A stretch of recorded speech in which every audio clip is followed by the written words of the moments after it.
This is episode 109 of the Rio Grande Foundation's Tipping Point, New Mexico podcast. I'm Paul Gessing. I'm president of the Rio Grande Foundation, New Mexico's free market think tank. You can find out more about the foundation at riograndefoundation.org. This and every week, we'll be talking to you about public policy issues facing New Mexico. This week, I am pleased to be joined by former New Mexico State Representative John Heaton. He is newly elected as the chairman of the Eddie Lee, and those are the counties, the Eddie Lee Energy Alliance there in southeast New Mexico. Welcome to Tipping Point, New Mexico, John. Thank you. I'm pleased to participate. Yeah, and maybe a good place to begin might be to talk about just who the Eddie Lee Energy Alliance is. I don't know how you want to conduct the podcast, but it seems like letting people know exactly who we are.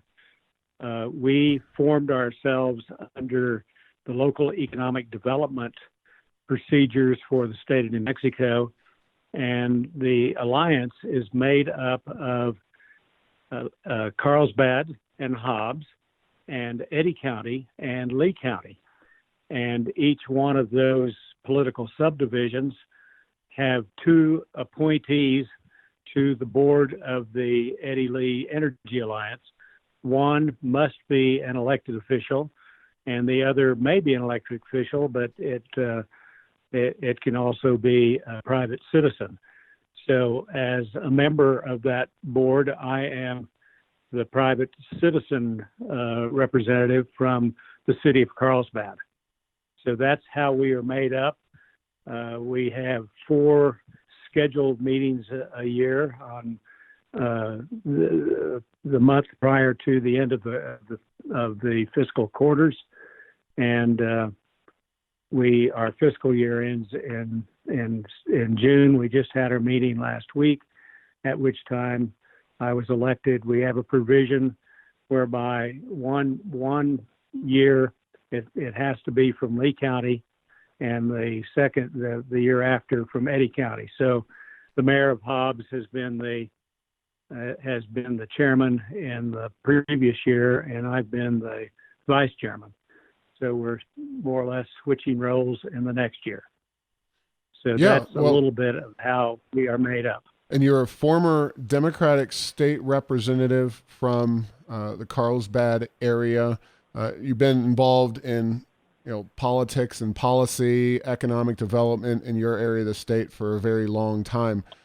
So we're going to talk about a lot of different issues during this podcast, but talk about how you see southeast New Mexico, kind of especially that Carlsbad, Hobbs area, with the oil boom and whatnot going on. How have you seen your region change in the time you've been down there?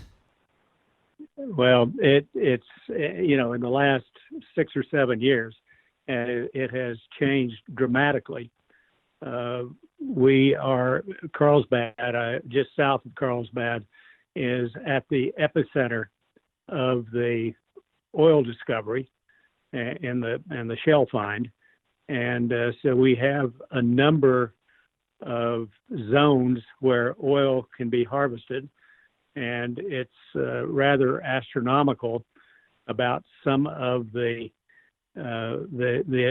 amount of oil that is coming from some of the wells. They're in the 4, 5, 6,000 barrel a day range. I can remember the old days when we used to think of 150 barrels as a gusher, and it's all about the new technology. It's about horizontal drilling and being able to frack and access the shale oil that has been there forever, and we've been unable to get to it before unless you just happen to hit the right spot with a vertical well. And of course, we've been fracking in this area for over 60 years. So it's nothing new to us and should be no revelation to anybody else in the state. Those fracs have been vertical, from a vertical well out horizontally. And now that we're able to, that the technology has come about that we're able to do horizontal drilling and fracking, it has increased production just, geometrically, if you will. So it's so busy here. I can't understand why anybody else in the state that can't find a job, frankly, doesn't come down to southeast New Mexico. You'd be hired in a second. We have virtually no unemployment, and it's everybody scrambling for additional people. People are being bussed in from El Paso and that area. They're coming from Midland, Odessa, Andrews, just all around the area, Roswell. So it's there really is a boom. You can't hardly get through town at 8 in the morning, 6 to 8 in the morning, and same between about 4 and 6 in the afternoon. It's just solid traffic. Now, and very, very busy. In my estimation, and correct me if I'm wrong, this seems like a different kind of boom because it's not a price-driven boom, and prices, as we know, in oil markets tend to rise and fall very dramatically over time.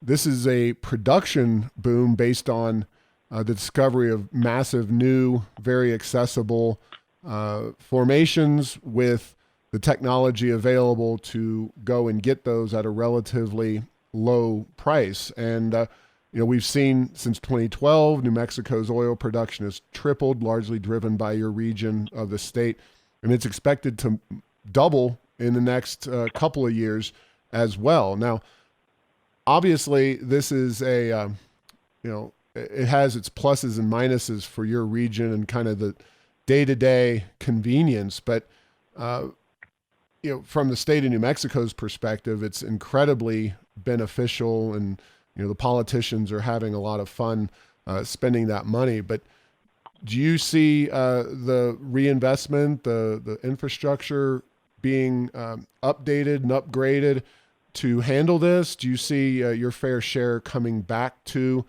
southeast New Mexico, or is there a lot of frustration with the way the money's being distributed from your industry? Well, we have been frustrated. The last legislature provided some money for 285, and 285 goes from Carlsbad down to the Texas state line, and that is where the majority of the activity is occurring. And it's a 2-lane road, and it's clearly the most dangerous road in the state of New Mexico. There are accidents, happening every day, and there have been a number of deaths. And we had hoped that road would have been redone by now. And it's too bad that it's not redone, because it is actually a bottleneck in terms of getting more oil produced, which the state ends up getting more money for. So it's irrational to think that postponing or not investing in that road and 31 is not a major investment for the state of New Mexico that will result in additional funds. I think in the last session or the next fiscal year, I think that we're probably going to contribute something over 40% of the state budget, and we did in the last fiscal year. So it's a major. The state should have a major interest in making sure the arteries necessary for moving the product are there in place and can be done efficiently. And it's just a really tough road to negotiate. No shoulders, no turn lanes, single. It's just a 2-lane road, and it is so busy you can't imagine.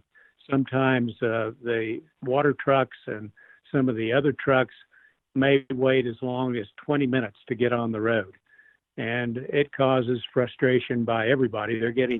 Those folks are getting paid by the load, And so therein lies some of the problems. Impatience runs high in the veins of Americans, and so sometimes they'll feel compelled to pull out in front of cars, and cars are no competition for trucks. Right. And so it needs to, we need turn lanes, we need speed up lanes, we need a major development on 285, and the sooner the better. It is just terribly busy. Now, because of that thing that I mentioned earlier about the production being the cause of the boom, do you see this as maybe a more permanent boom than Carlsbad or the Permian region has experienced before, simply because when prices come up and go down, people tend to ebb and flow into and out of the industry. But with the production just going like it is, do you see people maybe putting down roots for longer than they otherwise would? And, is housing commensurate with the amount of people coming in there being developed? I know, infrastructure is not just about roads. It's about things like housing and hotel rooms and all those kinds of things. What has held that back in the past, and why is it going to happen now? Well, we had the Arrowhead Center do a study on what their projections were for housing needs in our area, and they're projecting 4,500 homes need to be built. We have around 10,000 people in South Eddy County living in what we call man camps, or people have scraped off the ground and they put in electrical connections and some semblance of sewer and added water. And so people are bringing their RVs, their fifth wheels, their trailers, and they're parking in these man camps. And then they'll stay for 5 days of work, and then they'll go home. So what that means is they're taking their paycheck, in many cases, back to Texas or other places and they're earning their money in New Mexico.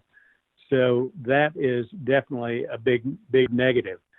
So we think we've been building houses at about a clip of 170 a year, which is quite a lot for a small town like this. But we need 4,500. That's 900 a year for 5 years. But we need at least 2,500 houses right now. And we don't seem to be able to attract large developers. We have a couple here. We have one of your developers, Ken Thurston from Las Cruces, who is wonderful. I mean, he's been going and blowing. He builds a lot of houses.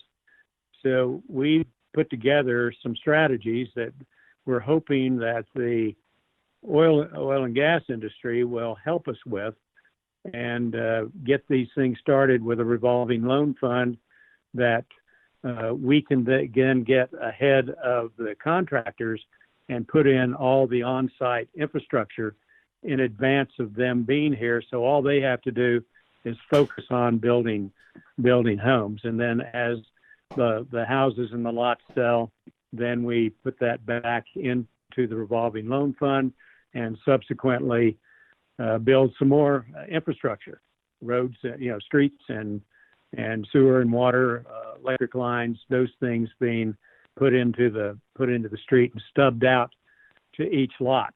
So the builders can go as fast as they can. And so that's what we need to do. We need, getting 1,000 houses done a year would be terrific. I mean, it would really solve a huge problem. Because of the housing shortage, and because the workers are coming here very temporarily and then going back home, we have no service personnel in town. Typically, most of these people that are working in the oil field are men. There are a lot of women in administrative jobs, and I'm sure there are some out in the field, and I don't want to belittle them in any way. But because they're not coming with their husband, then and their children, then we don't have anybody to work in restaurants. We don't have anybody to work at hotels and other jobs that typically we would find spouses helping to fill. And so that has created a huge problem. We have our own minimum wage here, and McDonald's gets $15. You get $15 an hour working at a fast food place. Right. So we have our own established minimum wage based on supply and demand. And from the perspective of a political situation here in New Mexico, given that redistricting is right around the corner, I hope that we can get as many of these people in the oil and gas industry settled in Carlsbad and that area, and hopefully registered to vote, because we need as many conservative voices in our state to help turn New Mexico around. And that would be, I know, a self-interested, politically oriented aspect of this, but part of it is, we want to keep these people here permanently, not just have them come and go based on, the flow of oil prices and whatnot. That these people should be part of our community, part of our state, hopefully raising kids and having families here in the land of enchantment, Carlsbad and that region. So we shall see. But we've had, yep, and we've had population estimates that are predicting by 2025 will be 125,000 here. So we need to be on this issue in a big way to make sure that we do provide the housing that allows people to stay in the area. And as you suggest, you commented on earlier, is this more of a permanent project than it was before in terms of oil and gas? And definitely, I think that the people that will be here as the drilling moves maybe away, maybe further west, or even northwest, we expect that there will be a lot of people working in operations. These are huge oil finds. And so it's going to take a lot of operators out in the field. So it's not just going to go away, and it's not just going to be drilling crews. It's going to be long-term operating crews. We're expecting that the oil production will go on for many years. And I think all the majors think the same way about it. And so they're establishing major headquarters here. And so that's a big plus for our area and for the state. And so we're pretty excited about the whole thing. We're just caught with not being able to provide the basic needs of housing, and as you suggest, some of the road work needs to be put in place. We need a couple of bypasses. The city has employed a group to put a complete plan together. In fact, I've, to a large degree, been encouraging our people, to our city council and county commissioners, to go to Las Cruces and look at the development on the east side of your town. It is absolutely remarkable. It's wonderful. And I think coming there and seeing how that developed would be an inspiration to them to think about what they need to do here.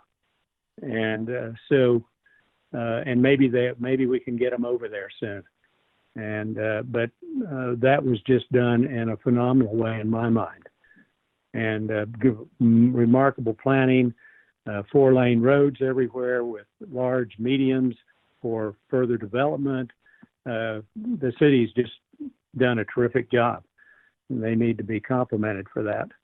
All right. Well, we're going to move on from the oil and gas and that very important discussion about Southeast New Mexico and the day-to-day lives of people living down there and how all that's working out for them. And we're going to move on to the Holtec nuclear storage facility. Most notably, recently, Governor Lujan Grisham came out and stood in opposition to that facility. She doesn't have final say on it. It's a federal agency that has the final say on approval of the Holtec spent nuclear fuel storage facility. But I know this is another big priority of your organization and yourself. You've worked on it with the Energy Alliance. So before we get into the kind of political dynamic of the Holtec facility, talk to us a little bit about what exactly the Holtec facility would do and its importance to the nuclear industry and economically to your region in the state of New Mexico. Well, it is what we call an interim storage facility for spent nuclear fuel or used nuclear fuel, and it will have the capacity for 10,000 canisters. They'll be done in 500 canister units, so it's going to take a while to build that out. But it would be able to accept all the used fuel that's expected to be generated until for another 40 years, generally, depending on what happens to the industry. But it's very important from that perspective. There are 12 sites that have already been decommissioned or in the process of decommissioning. There are another 13 that are in the decision process of whether to continue or not to continue. Part of that is based on whether the nuclear power plant is in a regulated or unregulated area. If it's in an unregulated area, I think we all know how low the price of natural gas is in the $2.50 per MCF range. And so it's been very difficult for the nuclear power plants to compete with the costs of that. And so as a consequence, a number of them are making the decision just to shut their plants down early. And unfortunately, because they are good to be licensed for 80 years. And frankly, in the regulated areas of the country, they are the most reliable source of power that they have. Can you talk briefly? 92 to. Hold on, John. Talk briefly about regulated versus unregulated. Are you talking about the utility, the electricity markets in the respective states? Is that what you're referring to? Yes, the electricity markets in specific states. There are a number of states that went through a deregulated period and others that remained regulated. And so where the difficulty is in the unregulated areas, and natural gas is just very difficult to compete with because of its very low price. But how long natural gas will occur and what happens with greenhouse gases and what that discussion, how that discussion evolves. The good news about natural gas is it's 50% of the carbon content of coal, but the bad news about natural gas is that it's 50% the carbon content of coal. So it's not a freebie in terms of carbon in the atmosphere. So from that perspective, a number of states that are unregulated are thinking twice now about did they do the right thing or not, because they're losing their nuclear power plants and prospects of new ones in an unregulated marketplace get to be very difficult. The numbers just frankly aren't there unless some revelations occur in what we call small modular reactors, which are reactors that are typically between 40 megawatts and 500 megawatts. And they are going to be built in factories rather than on site. They're much more efficient. They're totally walk-away safe. So there are a lot of those potential small modular reactors that are being attempts are being made to license them and to build them and incorporate new science related to them. But that's so. Any rate, so even if let me issue, the storage issue.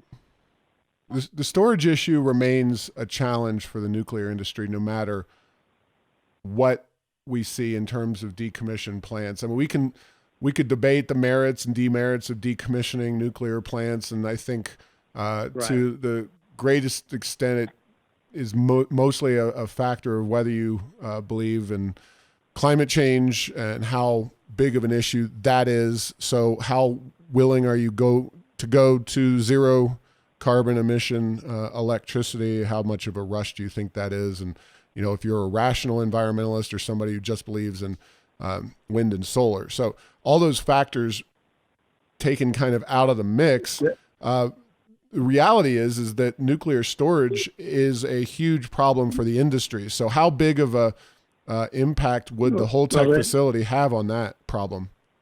The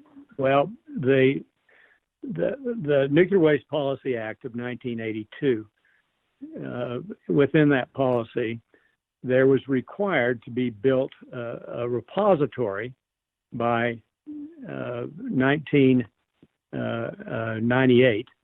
And at that time, DOE was supposed to pick up and take all of the spent fuel from the utilities, take it off their hands, and move it into the repository, and do that on a systematic basis. Well, here we are 20 years later, and there's still no repository. But as I think everybody recognizes, that if you can constipate the back end of the fuel cycle, that you can stop new power plants from being built, because they are, there's no place to put the fuel. So we think one of the biggest positive things about the interim storage facility is that it allows it is a destination site, temporary, very temporary. Congress still has the mandate to build a repository, but it's at least a temporary site where the fuel can be placed in a very safe, secure area that is not in the middle of a lot of population, on a seismically active area, is dry. It has all of the geologic attributes that you'd be looking for a storage area for a limited period of time. So by having that in place, it gives the utilities an opportunity to look at their whole card again and say, look, we are not going to have to be dealing with the used fuel anymore. We've got a place to send it. We don't have to fool with it and all of the expenses associated with it. And so from that perspective, it's very positive, and places where every one of these sites is on a waterfront of some sort. They're on a lake, a river, an ocean front for the water supply. And so it gives them an opportunity to remove what they think is a showstopper for more nuclear power to be built in the country. So from that perspective, it's very positive, and I don't think that anybody would believe that a repository would be built anywhere but in the West. Right. And that's where most of the good geologic features are for a repository, whether it's Yucca Mountain or someplace else. We don't oppose any of those. In fact, we encourage a permanent repository to go forward. I wish that Congress, if they're not going to do something with Yucca Mountain, if there's too much flack in the way of doing something with it, that they would bite the bullet and said, let's look for a second site. They were supposed to do that anyway. All right. So, And let's look. sorry, John, we have to move on to some other points on this issue, and specifically the politics of New Mexico with regard to this facility. And the governor took a pretty hard stance against it recently. She cited opposition from New Mexico cattle growers and the Permian Basin Petroleum Association. So, what is your response to some of the opposition from folks in the oil and cattle growing industries? First of all, the oil and gas industry, it's remarkable to me. Eddy and Lee County, South Eddy County, southeastern New Mexico, we're their number one supporters. Our legislative delegation was responsible for killing, 5 or 6 very onerous bills that would have been, if they had been passed to the oil and gas industry, and for them to attack anything that we're doing, and especially because they don't know anything about it. And most of the people that we deal with, the oil companies, are very unhappy about that letter, and think that it was really poor for them to have done that. So I think that's both. The letter was engineered by, I think, a couple of the oil people, and clearly there's a lot of backlash from it. And as you know, it's being walked back. The other issue is the biggest issue with the facility, the interim storage, is transportation.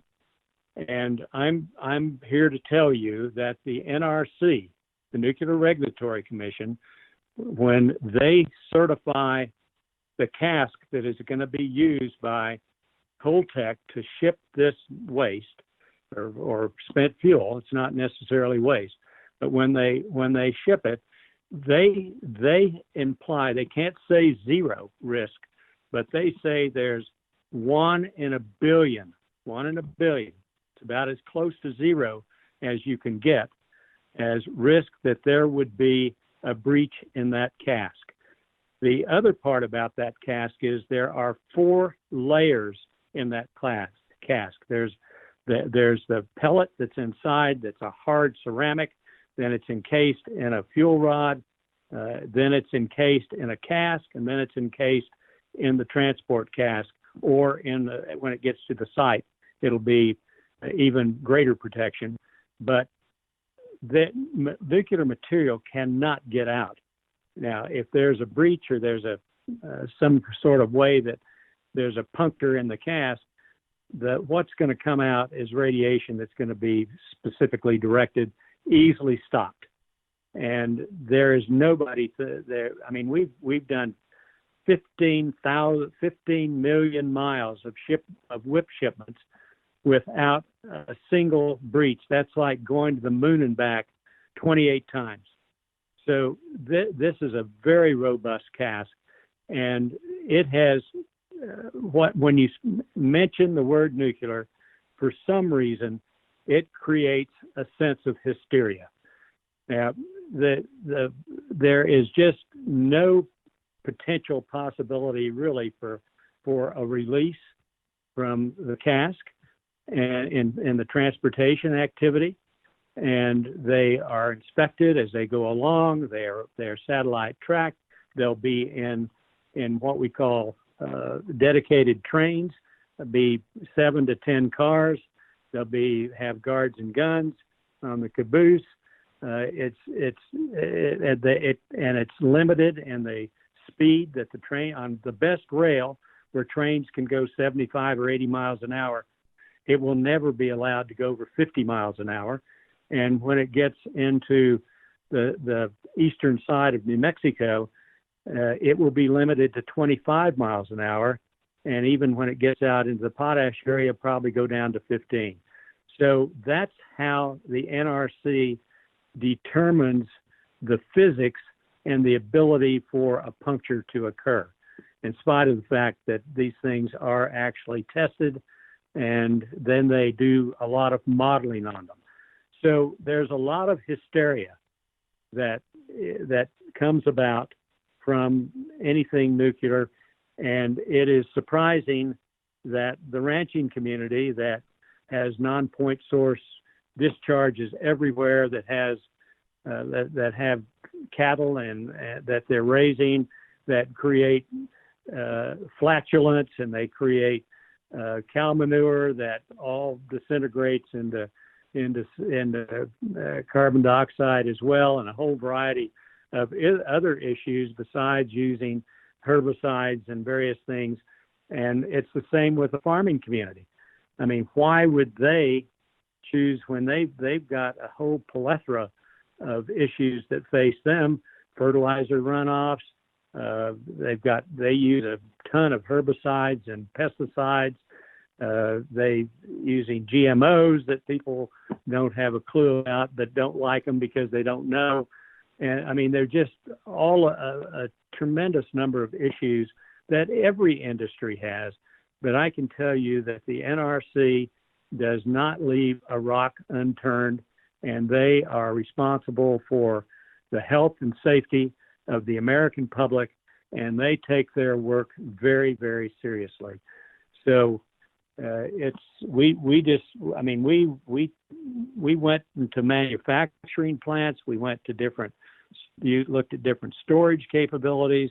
We spent time with the NRC. And we started this in 2011, and we spent about 3 years of investigation. There's nobody on our board and in our area or in our city councils or county commissions that would ever want to bring a project that could be harmful to our people, our own families. We wouldn't do that. And right. we think that we have vetted this intensely. So to summarize, you don't think that the oil and gas folks, just to be clear, it's not NMOGA, New Mexico Oil and Gas Association, IPA&M, have not said anything contrary. It's this group out of the Permian Basin that has taken a position against the Holtec facility, but it is the New Mexico Cattle Growers Association which has taken a position. Yes, okay. It has. Now, and we respect people's positions and the fact that they don't know this. And frankly, I apologize for us being derelict and not being out and about in a more broad way where we explain this project to people. And it's to a large degree our fault for not doing that. But I think, this thing is at least 3 to 4 years away from opening. And we learned with WIP, if you start too early, you have to go do it again and again and again. So the question always is when to begin. But clearly it's time for us to get involved and move down the road. And so that's where we are. Now, real quickly, because we just have a few minutes left, what do you expect the overall impact in terms of tax dollars, jobs, et cetera, as this facility is constructed, and then when it's actually in service would be? Have you got those numbers? Yes.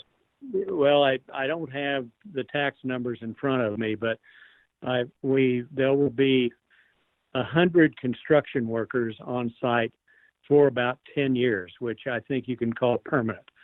And then there will be approximately 100 people that will be working permanently at the site. And then we know that there are going to need to be the silos that the canisters will be placed into need to be made. And there's a sleeve that goes in there as well. These things just sit and they decay, and then the heat is removed by convection. And so there's no moving parts in this thing at all.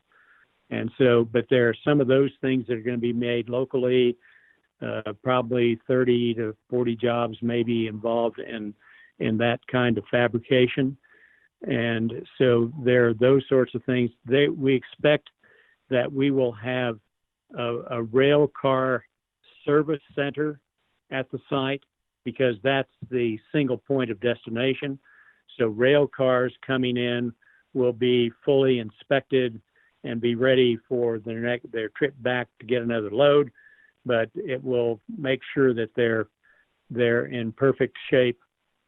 So we'll have that kind of a facility here. And then there's a lot of interest by the research community related to aging and how the canisters age, how the fuel ages, all of that sort of thing. And so there will be probably a research facility ultimately developed, which will have a large hot cell in it and be able to actually pull a canister up and look at, unload it and look at the fuel inside.